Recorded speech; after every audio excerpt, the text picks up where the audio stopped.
As you might have noticed at your local supermarket this week, many people are still wearing masks, even though the government says you no longer have to.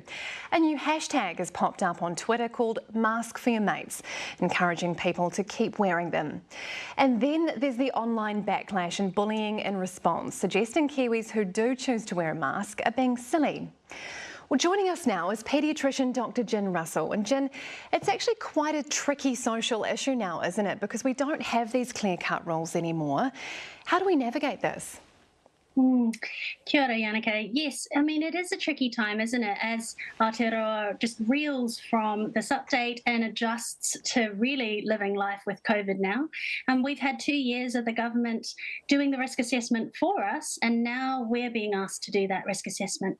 So the way that I'd approach this is with a huge degree of patience, because everybody is going to take a different view. And I do want to sort of urge again, there are people in our community who are elderly, who are genuinely more at risk and who are still trying to protect themselves. We need to be very mindful of them. If you're privileged enough to be healthy, as I am, able-bodied, we need to be patient with people who are at high risk. It is quite a huge mental shift for people, as you say. How long do you think it's going to take to settle down? Yeah, I'm not sure, but what I have heard from people overseas who've come to New Zealand and who've visited us, it's been really interesting. I had colleagues come from the United States. They said, you're about where we were a year ago. I found that really interesting. I think it's going to take some time. But I do think that the move is appropriate from the government, that is to end the mask mandates and to retain them for healthcare and aged care settings. I think that's quite appropriate because we have seen a massive drop-off in cases and reductions in hospitalizations will follow, and we've also very highly vaccinated and we've got building immunity now.